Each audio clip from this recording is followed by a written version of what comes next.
Sophie placed herself between the wounded biker and the cruel diners, her hands trembling as she demanded they stop. The restaurant went deadly quiet. What no one knew, the silent man she defended was Gabriel Cross, leader of a veterans convoy stretching 3 states wide, and her bravery would trigger a tide of chrome and loyalty she never saw coming.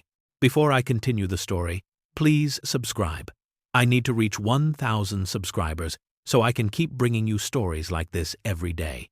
It's just one click for you, but it means a lot to me. Thank you.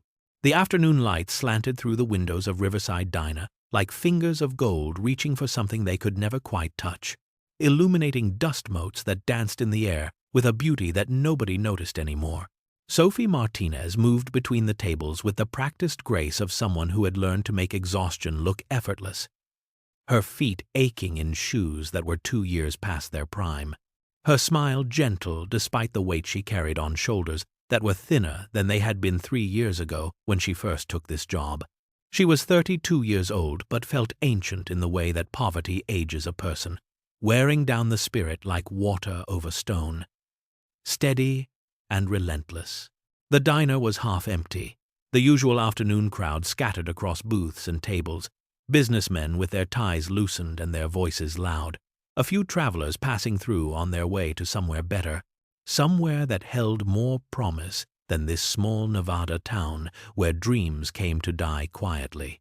Sophie wiped down a table near the window, her movements automatic, her mind already calculating the tips in her apron pocket against the bills stacked on her kitchen counter, the math never quite working out the way she needed it to.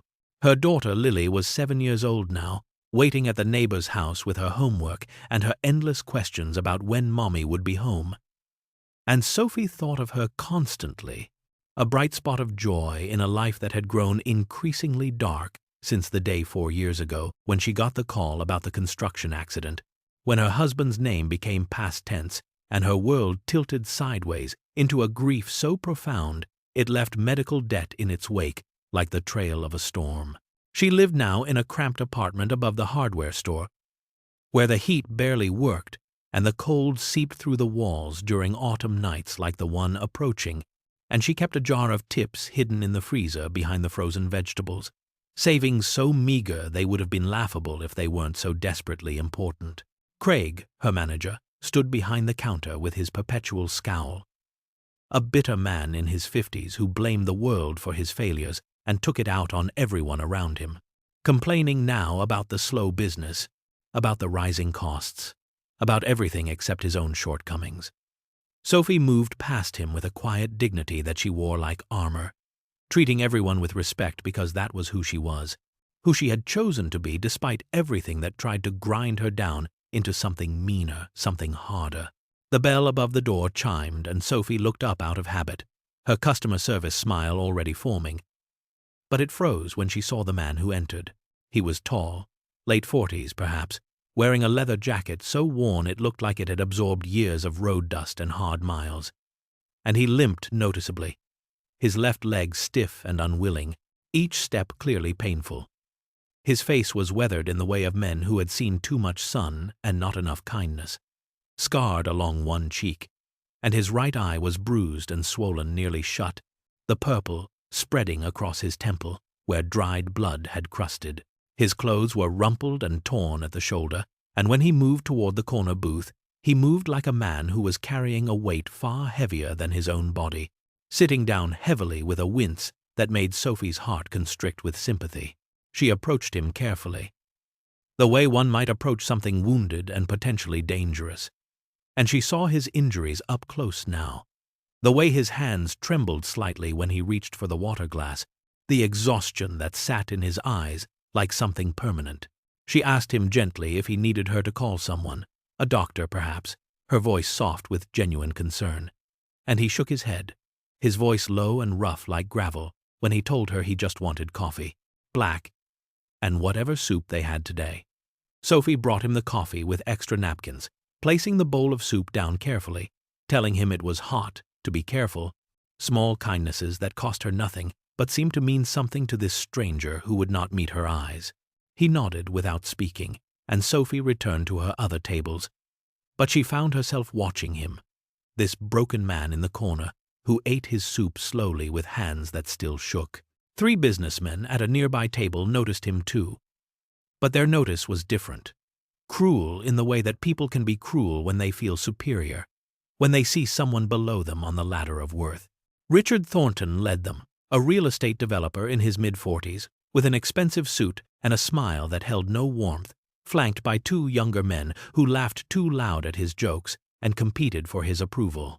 They began with whispers that grew into snickers, and then Richard spoke loudly enough for the whole diner to hear, asking what had crawled in off the highway, suggesting the man was probably drunk, had probably crashed his bike, these biker types always causing trouble. Probably had not showered in weeks. The cruelty escalated like a fire finding oxygen. And Gabriel kept his head down, continuing to eat slowly, methodically, as if by staying small and quiet he might disappear entirely.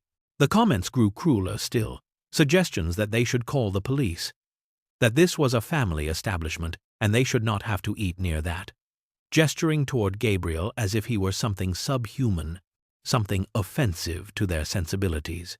Other diners began to stare, some uncomfortable with the display but unwilling to intervene.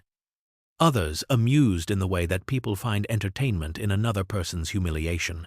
Craig approached Gabriel's table, his discomfort obvious but his cowardice more so, asking if Gabriel had money to pay. The question itself, an insult wrapped in false concern, and the businessmen laughed openly now, delighted with the show they had created. Gabriel reached slowly into his jacket and pulled out a worn wallet, placing a $50 bill on the table without a word. His face impassive, but his eyes holding something that Sophie recognized, not anger but a deep, bone-tired sadness, the look of a man who had heard this before, who had been judged and found wanting too many times to count. Richard Thornton stood then, emboldened by the audience and his own sense of superiority, walking toward Gabriel's booth with purpose, telling this stranger that he was in the wrong place, that this diner was for decent people, reaching out to knock the coffee cup from the table in a gesture of pure malice. Sophie saw it happening, and something inside her broke open, not in weakness but in strength, thinking of every time someone had looked down at her, every judgment passed on her worn clothes and her tired face, every assumption made about her worth based on her poverty. She moved without thinking, placing herself between Richard and Gabriel, her tray held before her like a shield, her voice shaking but clear when she told him to stop. Right now, the words ringing through the sudden silence of the restaurant. Richard laughed, asking her to excuse him as if she were the one behaving badly, and Sophie trembled but stood firm, telling him that Gabriel was a paying customer, that he had done nothing wrong, that Richard needed to leave him alone. Richard's face darkened with anger at being challenged by someone he considered beneath him, telling her she was just a waitress, to stay in her lane. But Sophie's voice grew louder, declaring that she was a human being, and so was Gabriel, and Richard was acting like a bully. The words hung in the air like something solid, something that could not be taken back. And Richard threatened to speak to the owner, to get her fired. But Sophie did not back down, telling him to do it, but he was not going to touch this man. Craig appeared, torn between protecting his employee and losing paying customers, his weakness on full display. And Gabriel spoke for the first time, his voice quiet but firm, saying he would go, that he did not want to cause trouble. Sophie turned to him. This stranger she was defending, and told him he did not have to leave, that he had every right to be here. And when Gabriel looked at her directly, he saw the tears standing in her eyes, saw the fierce dignity in her trembling stance. And something shifted in his expression, recognition and surprise and deep gratitude flowing across his battered face like weather. He stood slowly, leaving the $50 bill on the table, looking at Sophie and telling her that what she did took courage, real courage. And she saw something in his eyes now beyond the sadness, a spark of something that might have been hope. He limped toward the door, each step deliberate, and then he stopped and turned back, asking her name. And she told him, Sophie Martinez, her voice barely above a whisper now that the adrenaline was fading. He nodded slowly, repeating her name as if committing it to memory, telling her he would not forget this. And then he was gone, the bell chiming behind him like the end of something important. Richard Thornton stood there, furious and red-faced, berating Sophie with words that bounced off her like she was made of stone. And Craig was angry too, telling her she would lose her job if she ever pulled a stunt like that again. But Sophie barely heard them. She moved to Gabriel's table with hands that shook worse than his had, clearing the dishes, and found the $50 bill still there, untouched, and underneath it a small note written on a napkin in rough handwriting, just 2 words that made her eyes fill with tears. "Thank you." Helen, an older waitress who had worked at the diner for 15 years, squeezed Sophie's shoulder and told her she had done the right thing, to not let anyone tell her different, and Sophie clutched that napkin like it was something precious. She finished her shift, moving through a fog of exhaustion and worry, her mind replaying the confrontation over and over, wondering if she had just destroyed the fragile stability she had built for Lily and herself, but unable to regret standing up for that wounded stranger. She picked up Lily from the neighbor's house, her daughter chattering about her day at school, about the art project she was making, about a boy who had shared his crayons, innocent joy that Sophie absorbed like sunlight, holding her daughter's small hand as they walked the 2 blocks home. That night, in their small apartment with its flickering heat and its thin walls, Sophie sat on the edge of her bed after Lily had fallen asleep, holding that napkin with its simple message, thinking about Gabriel, wondering where he was now, if he was safe, if anyone was taking care of his injuries, if he had somewhere warm to sleep. She thought about how easily people dismissed each other, how cruelty cost nothing and kindness so often cost everything. And she wondered if she had been foolish to risk her job, her stability, for a stranger who would probably never cross her path again. She fell asleep with worry pressing down on her chest like a physical weight, worrying about the bills and about Lily's shoes that were getting too small and about whether Craig would fire her tomorrow, the uncertainty of her future spreading before her like a dark road with no lights to guide the way.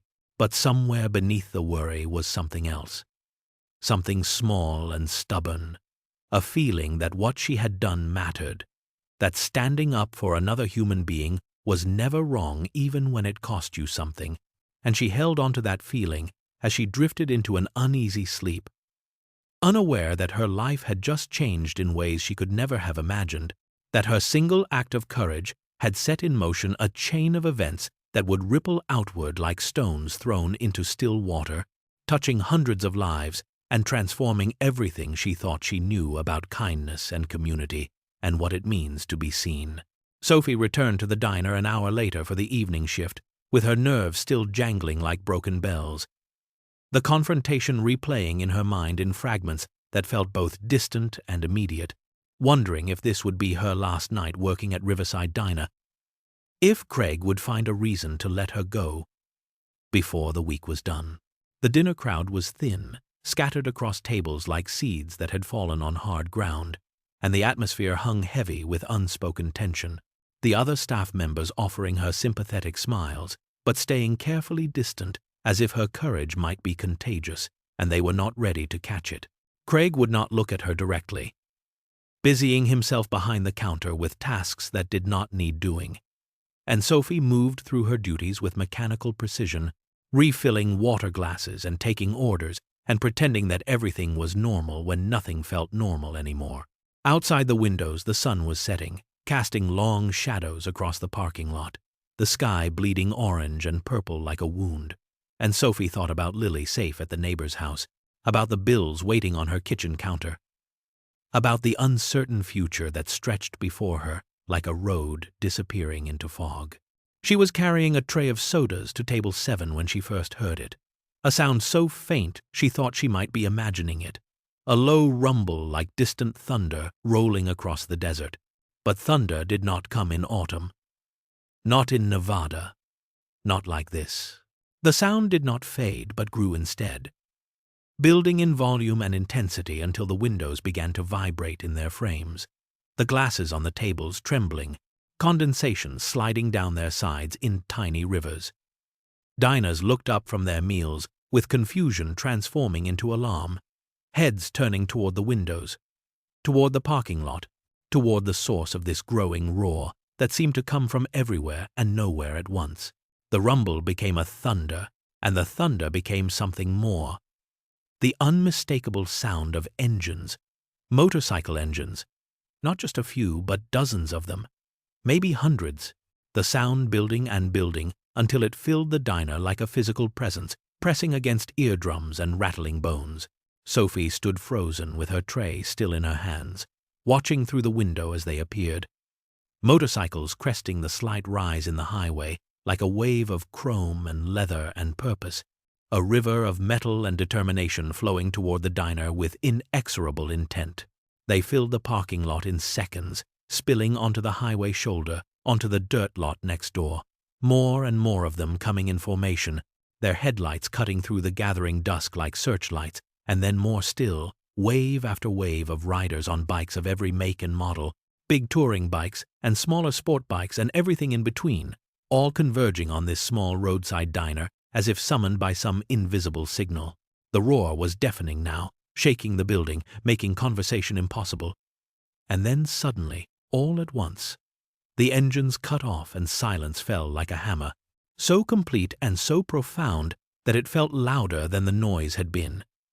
Heavy and expectant, and charged with meaning that no one yet understood.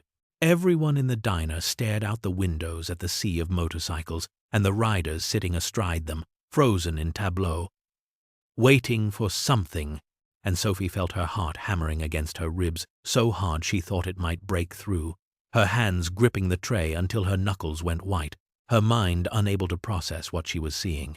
The door opened and they began to come inside. Men and women in leather jackets and vests, moving with quiet dignity and purpose, not the stereotypes that movies had taught people to fear, but real people of all ages and backgrounds, their faces weathered and kind and serious, their patches declaring them to be Iron Riders Veterans Motorcycle Club, and beneath those patches Sophie could see the markers of service. Purple hearts and bronze stars and campaign ribbons, the insignias of every branch of military service represented among them. They filed in with military precision, respectful and quiet, nodding to the other diners, filling every booth and every table, standing along the walls when the seats ran out, packing the small diner until it was standing room only. And still they came, a tide of leather and humanity that seemed impossible to contain. The last to enter was Gabriel, and Sophie would not have recognized him if not for his face, because he was cleaned up now, his injuries treated and bandaged properly.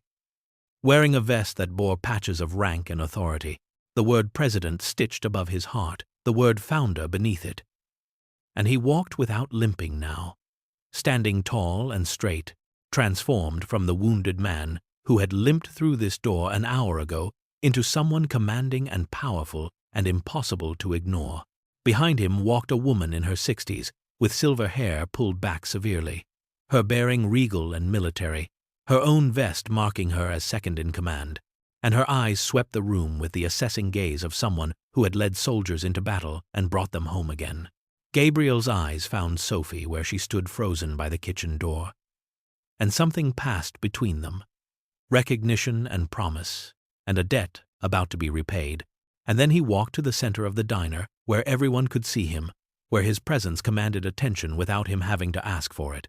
The silver-haired woman, Maria, called for attention in a voice that carried the weight of authority earned through decades of service, and the room fell silent. Even the other diners going quiet, sensing that they were witnessing something important, something that would be remembered. Gabriel spoke then, his voice carrying clearly through the crowded space. No longer the rough whisper of a wounded man, but the strong, clear tones of a leader addressing his people, telling them that his name was Gabriel Cross, that he was the president of the Iron Riders Veterans Motorcycle Club, that they rode 3 states with over 800 brothers and sisters strong, the words landing like stones in still water, rippling outward with their implications. He paused, letting the information settle, letting the other diners understand who these people were, what they represented, and then he continued, explaining that an hour ago he had come into this establishment after being in an accident while helping a stranded motorist on Highway 95, that he had been hurt and tired and had come here seeking only coffee. His eyes swept across the faces of the diners, landing on Richard Thornton, who had gone pale as old paper, whose earlier bravado had evaporated like morning dew under the weight of this revelation, and Gabriel spoke of how he had been mocked and humiliated, told that he did not belong in this place, treated as less than human by people who knew nothing about him except what they assumed from his appearance. The silence in the diner was absolute now, the kind of silence that precedes revelation, that holds its breath waiting for the truth to be spoken, and Gabriel continued with his voice growing softer but no less powerful, explaining that one person had stood up for him, a waitress working a double shift who had every reason to stay quiet and keep her job, who had nothing to gain and everything to lose.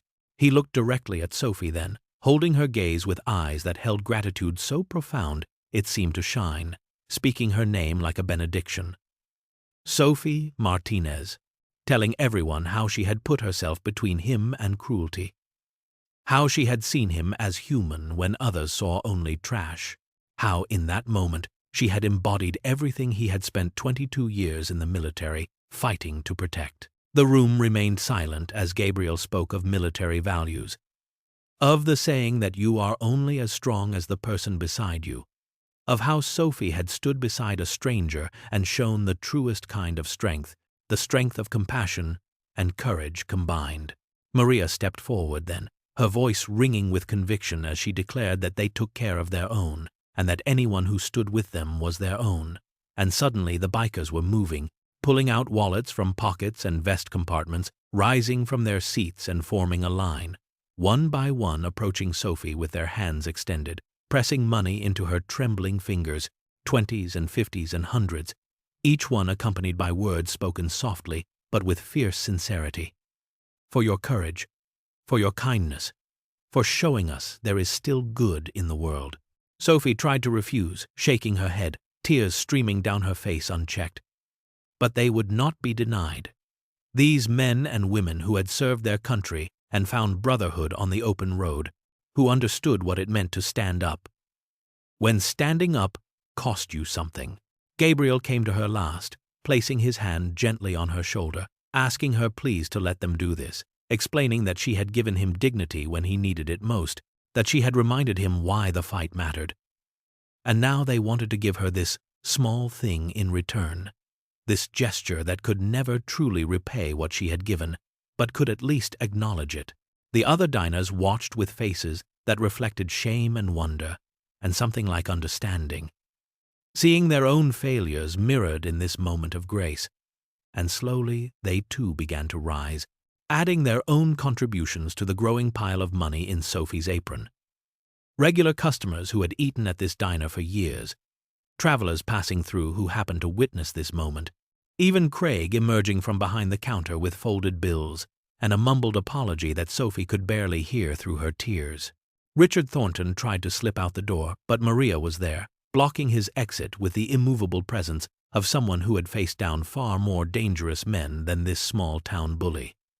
And Gabriel turned to face him, speaking now of how Richard had wanted to knock coffee from a wounded veteran's hand, how he had wanted to throw out a man who had served his country for 22 years in the Army Rangers, who had bled for the freedom that allowed Richard to sit in comfort and pass judgment on those he deemed beneath him.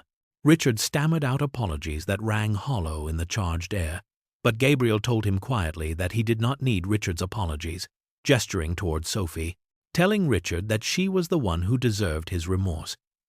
And Richard managed a clumsy, awkward apology before fleeing into the night, his humiliation complete and public and richly deserved. The bikers began to order then, food in quantities that would keep the kitchen busy for hours, and the diner transformed from a place of tension into something alive and warm, filled with laughter and stories, and the kind of easy camaraderie that comes from shared purpose and mutual respect. They were kind to all the staff, generous with their tips, treating everyone with the same respect they had shown Sophie. And Helen leaned close to whisper that this was what real men looked like. Honey, men who knew that strength was measured not by who you could hurt, but by who you chose to protect. During a quiet moment when the dinner rush had settled into steady rhythm, Gabriel sat with Sophie at the counter, and he told her his story in quiet tones meant only for her ears, speaking of 22 years as an Army Ranger, of tours in places whose names had become synonymous with suffering, of losing his wife to cancer 3 years ago, of having no children and throwing himself into the veteran community because he could not bear the silence of an empty house. He explained how he had founded the Iron Riders to help struggling veterans, to prevent suicide, to provide the brotherhood that so many of them desperately needed after returning from war to a civilian world that did not understand them. And they rode for charity and awareness, and for each other, because they were the only family some of them had left. His voice broke slightly when he told her that he had seen the worst of humanity in war, violence, and cruelty beyond measure, but that today, in this small diner, he had seen the best of humanity, had seen it in her courage and her compassion, and it had reminded him that the world was still worth fighting for, still worth believing in. Someone in the diner had been recording the scene on their phone, and within hours the video was spreading across social media like wildfire. The caption reading, "Waitress defends biker. His brothers show up to honor her." And it captured something that people were hungry for, a moment of pure human kindness in a world that felt increasingly dark and divided. News vans began arriving as darkness fell fully. Reporters with cameras and microphones wanting interviews, wanting to capture this story for the evening broadcast, and Sophie was overwhelmed by the attention, unused to being seen. But Gabriel stepped in smoothly, handling the press with the practiced ease of someone who had done this before, protecting Sophie while still making sure her story was told. The diner owner, a man named Frank, who had not been present during any of this, called after seeing the news coverage, and he fired Craig on the spot over the phone, promoted Sophie to manager with a raise that made her dizzy, apologizing for not being there to see her courage firsthand. A local college reached out offering Sophie a scholarship to finish the nursing degree she had abandoned when her husband died and the medical bills piled up, and the Iron Riders set up a fund for Lily's education that grew by thousands of dollars within hours as the story spread and touched hearts across the country. Other veteran groups reached out offering support and solidarity, and Sophie's life, in the span of a single evening, had fundamentally changed in ways she was still trying to comprehend. That night, long after the bikers had left with promises to return, after the reporters had gone chasing other stories, after the diner had finally closed and the last dishes were washed, Sophie sat alone at her kitchen table, counting the money with hands that still trembled. $15,000 in cash, more than she made in half a year of double shifts and aching feet and swallowing her pride. She could pay off the medical debt that had haunted her for 4 years, could fix the heat in her apartment so Lily would not shiver through another winter, could buy her daughter new shoes and a warm coat and maybe even some toys for Christmas, could afford to breathe for the first time since the day her husband died and left her drowning in grief and bills and responsibility too heavy for one person to carry. She broke down crying then. Not the quiet tears she had shed earlier, but great racking sobs that came from somewhere deep inside, where she had stored all her fear and exhaustion and desperate hope, crying for the years of struggle and for the unexpected grace of this day, for the kindness of strangers who had become something more than strangers, for the feeling of being seen and valued and not alone anymore.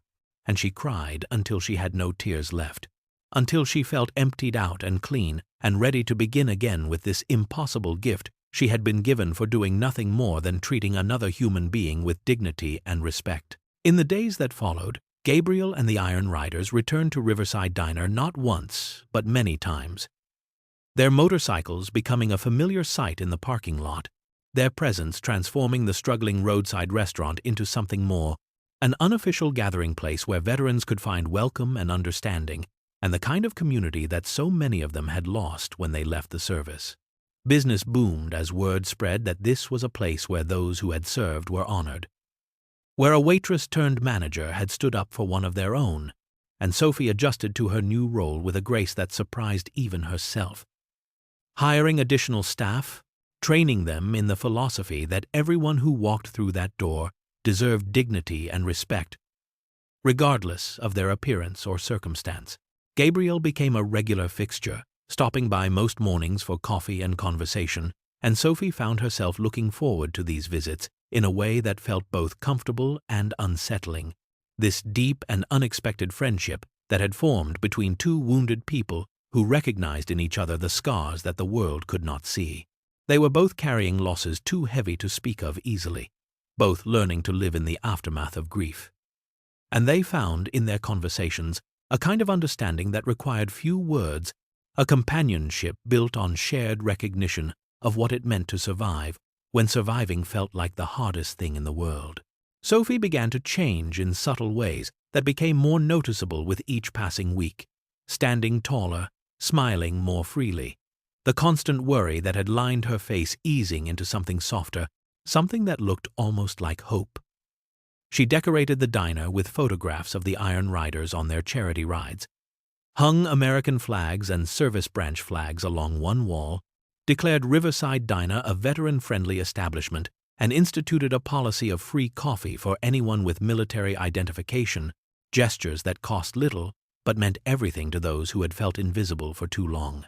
The community rallied around this transformation. Locals who had never given the diner much thought before now, making it their regular spot, bringing their families, their business, their support, and the diner became beloved in a way it had never been under Craig's bitter management. Gabriel, too, was changing, though his transformation was quieter, more internal. The isolation that had defined his life since his wife's death 3 years ago, slowly giving way to something that felt like purpose, like connection, like the possibility of joy. Sophie reminded him of his late wife in ways that both comforted and unsettled him. That same fierce kindness, that same gentle strength, wrapped in a determination to do right even when doing right cost you everything, and he found himself thinking about her at odd moments during his rides, wondering what she was doing, if Lily had needed new shoes yet, if the heat in their apartment was working properly as winter approached. He was not ready for romance, and neither was she, both of them still too raw from their respective losses. But they were becoming something deeper than friends, becoming family in the way that matters most. Chosen and deliberate, and built on genuine care. Gabriel met Lily one Saturday afternoon when Sophie brought her to the diner after school, and the 7-year-old regarded him with the solemn curiosity of a child who had learned early to assess adults for their trustworthiness. He brought her books the next time he came, stories about brave girls and wild adventures, and began teaching her about motorcycles in the parking lot, explaining how engines worked and letting her sit on his bike while it was parked. And Lily, who had never known a father figure, blossomed under this attention like a flower, finally finding sunlight. 6 weeks after that first evening, when hundreds of motorcycles had filled the parking lot and Sophie's life had changed forever, crisis struck with the casual cruelty that fate reserves for those who have already suffered too much. Sophie's landlord, an elderly man who had kept her rent low out of kindness and memory of her late husband, sold the building to a developer who saw opportunity in the small apartment above the hardware store, and the new owner doubled the rent effective in 30 days, an amount that Sophie could not possibly afford even with her raise and her promotion and the money she had carefully saved from that miraculous evening. She was devastated, the word eviction hanging over her like a death sentence, feeling as though she had finally started to climb out of the hole only to have the ground crumble beneath her feet, sending her tumbling back down to where she started. She tried to hide it from everyone, staying strong for Lily, who was finally settled and happy, putting on her brave face at work. But Gabriel noticed the way her smile no longer reached her eyes, the way her shoulders had begun to curve inward again under invisible weight. He found her one evening after closing time, sitting alone in a booth with her head in her hands. And when he asked what was wrong, the story spilled out of her in broken fragments, the eviction notice and her fear and the crushing disappointment of feeling like she was right back at square one after daring to believe things might get better. Gabriel listened without interrupting, his weathered face grave. And when she finally fell silent, he asked her a simple question. What did she need? Not want, but truly need. And Sophie looked at him with eyes that held all the exhaustion of 4 years, struggling alone, and told him she needed a home. Real stability. A place where Lily could feel safe and put down roots without fear that it would all be torn away again. Gabriel nodded slowly, something settling in his expression like a decision being made, and told her to let him make some calls. He reached out across the Iron Riders network that stretched 3 states wide, putting the word out that one of their own needed help, and discovered that Marcus, a member who ran a contracting business, was in the process of renovating a small house on the outskirts of town. A modest but solid 3-bedroom home in a safe neighborhood with good schools.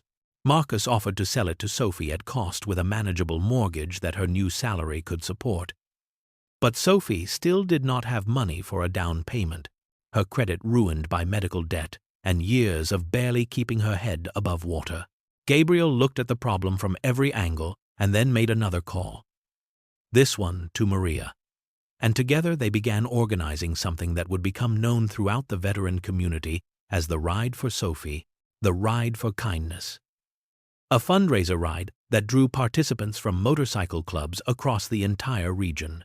Hundreds of bikers showed up on the designated Saturday, their engines filling the desert air with thunder and purpose, riding in formation to raise money for the woman who had shown them all what real courage looked like. They collected donations at every stop, auctioned off memorabilia and club patches, sold raffle tickets for prizes donated by local businesses who had been moved by Sophie's story and wanted to be part of something good. And in one weekend, they raised $60,000, far more than Sophie needed for a down payment. Enough to set up Lily's education fund, with money left over for emergencies and repairs, and all the little expenses that add up when you are trying to build a stable life. When Gabriel told Sophie what they had done, showing her the check with its impossible number, she collapsed into his arms, her legs simply giving out beneath her, sobbing with a mixture of disbelief and gratitude and overwhelming emotion that she could not name or contain. She kept asking why. Why would they all do this for her? What had she done to deserve such extraordinary kindness? And Gabriel held her gently, his own voice thick with emotion, when he told her that she had done it first, that she had stood up when no one else would, that she had reminded them all what they were fighting for, that kindness was not weakness but the strongest force in the world. Maria stepped forward then, placing her hand on Sophie's shoulder, telling her that she was family now, and they took care of family. That this was what brotherhood meant, what service meant, taking care of those who took care of others. Moving day arrived with the dawn, and so did the Iron Riders, dozens of them showing up to pack Sophie's cramped apartment above the hardware store, wrapping dishes in newspaper and loading boxes into trucks with military efficiency, transporting her entire life to the new house that stood waiting like a promise fulfilled. Members had furnished it completely, donating furniture and dishes and linens, hanging curtains and stocking the kitchen, creating a home rather than just an empty structure. There was a room for Lily decorated with books and toys and a desk for homework, walls painted soft purple because someone had asked what her favorite color was and remembered. There was a room for Sophie, simple but beautiful, with a real bed and a comfortable chair by the window where she could sit and read after Lily went to sleep. There was a small garden in back already planted with vegetables that would come up in spring, tomatoes and peppers and herbs, tended by members who knew that growing your own food meant something when you had gone hungry. That evening they held a barbecue in the backyard of Sophie's new house, and the neighborhood came out curious at first and then welcoming, seeing these leather-clad bikers playing with children and grilling burgers and talking with elderly residents about their service years. The stereotypes crumbling in the face of genuine humanity. Sophie stood on her small porch watching it all unfold. Bikers and children and families mixing and laughing, and she could barely believe this was real, that this house with its solid walls and its garden and its rooms full of furniture was actually hers, that she did not have to worry about eviction or doubled rent, or whether Lily would be warm this winter. Lily played with other children from the neighborhood, her laughter bright and unguarded. And Sophie felt something in her chest unclench that had been tight for so long she had forgotten what it felt like to breathe easily. Gabriel stood beside her in quiet companionship, both of them watching the gathering with the satisfaction of knowing they had helped create something good, and Sophie turned to him with a question that had been building since that first night, when hundreds of motorcycles appeared like an answer to a prayer she had not known how to voice. She asked him how all of this had come from one cup of coffee, how her small act of standing between him and cruelty had blossomed into this overwhelming cascade of support and kindness. And Gabriel was quiet for a long moment before answering, his voice soft but clear in the evening air. He told her it was never about the coffee, that it was about being seen, being treated as human when the world had made him feel invisible and worthless. He told her about losing his wife 3 years ago, about how he had stopped believing in goodness, how he rode his motorcycle to forget, to feel something other than the pain that lived in his chest, like a permanent resident. He told her that the day he walked into her diner, he had been testing the world in a way, seeing if anyone still cared enough to defend a stranger, if compassion still existed, or if it had died along with everything else he had lost. And his voice broke slightly when he said that she had cared, that she had stood up for him when she had every reason not to, and that single act had changed everything, had reminded him that the fight was not over, that there were still people worth protecting, still kindness worth preserving. 6 months passed in a blur of change and growth, and the slow, steady work of building new lives on foundations that finally felt solid. Sophie thrived in ways that seemed to surprise her daily, managing the diner with confidence and competence, attending night classes at the local college to finish the nursing degree she had abandoned when her husband died, balancing work and school and motherhood with a determination that was no longer fueled by desperation but by hope. Lily flourished in her new school, making friends easily, bringing home art projects and permission slips, and stories about her day, learning to ride a bicycle with Gabriel, patiently running beside her in the driveway until she found her balance and flew down the street with her laughter trailing behind her like music. The diner became more than just a restaurant, becoming a true community hub where veterans gathered to share stories and find support, where Sophie had started a scholarship fund for other struggling single parents, paying forward the extraordinary kindness she had received by helping others climb out of the same holes she had barely escaped. Gabriel changed too in ways that were visible to those who knew him well. The weight of grief that had pressed him down for 3 years, slowly lifting, not disappearing entirely because grief never truly disappears, but becoming something he could carry rather than something that carried him. He still led the Iron Riders with the same dedication and purpose. But now there was joy in it again. The rides, feeling less like running from pain and more like moving towards something better, and his friendship with Sophie had deepened into a bond that felt permanent and precious, built on mutual respect and genuine care and the kind of understanding that comes from having survived similar storms. There was not romance between them yet, both still too careful with their wounded hearts, but the possibility hung in the air, gentle and unhurried, a door left open that they might walk through when they were ready. And in the meantime, Gabriel had found something he thought he had lost forever. In the rubble of his wife's death, he had found hope, small and stubborn, and growing stronger every day. A year after that first fateful evening when Sophie had placed herself between a wounded stranger and a crowd of cruel mockers, Riverside Diner held an anniversary celebration called A Year of Kindness, a fundraiser event for veterans that packed the restaurant beyond capacity, spilling out into the parking lot where speakers had been set up so everyone could hear. The room was filled with bikers and locals and families and press, all gathered to commemorate a moment that had rippled outward to touch hundreds of lives. And Sophie stood before them to give a speech, her voice steady and strong in a way that it had not been a year ago when fear and exhaustion had made her small. She told them that a year ago she had been broke and struggling and invisible, working double shifts just to barely survive, that she had defended a stranger, not because she expected anything in return, but because it was the right thing to do. Because every person deserved to be treated with dignity, regardless of their appearance or circumstances. She told them that what she had received in return was so much more than money or a house or a promotion, that she had been given a family, a community, a reminder that goodness existed in a world that often felt dark and divided.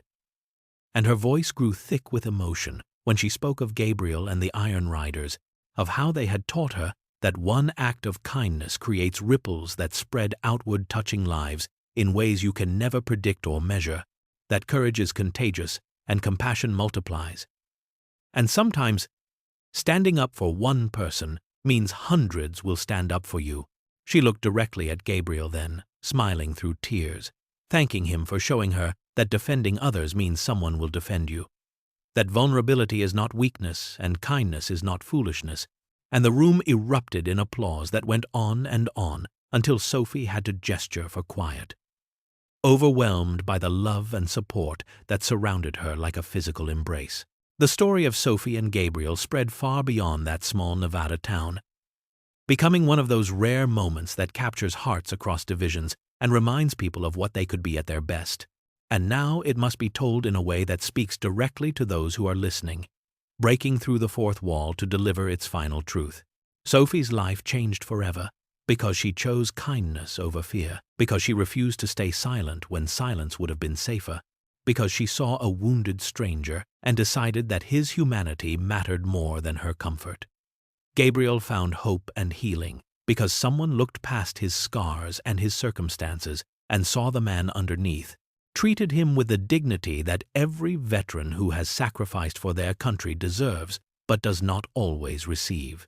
The Iron Riders continue to ride 3 states wide, their missions of charity and awareness and brotherhood expanding with each passing year, helping veterans who struggle with invisible wounds, preventing suicides, building communities of support in a world that too often forgets those who served.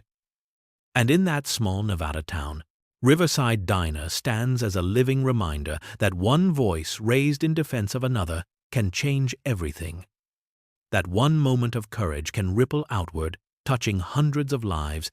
That sometimes all it takes to transform the world is one person willing to say, "This is wrong, and I will not be silent." The final image is one of redemption and hope. Sophie and Lily in their garden on a golden evening with the sun setting warm across the desert.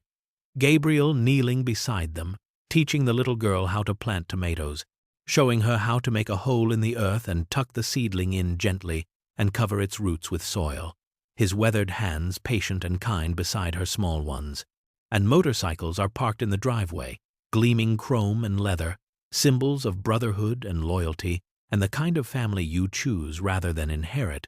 And everything is bathed in that particular quality of light that makes ordinary moments feel sacred, that makes you understand that this is what we are fighting for.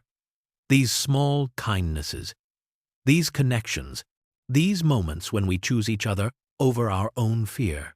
The question hangs in the air, now waiting for an answer, reaching through the screen to touch each person who has followed this story to its conclusion. What will you stand up for today? What injustice will you refuse to ignore? What stranger will you defend, when defending them costs you something?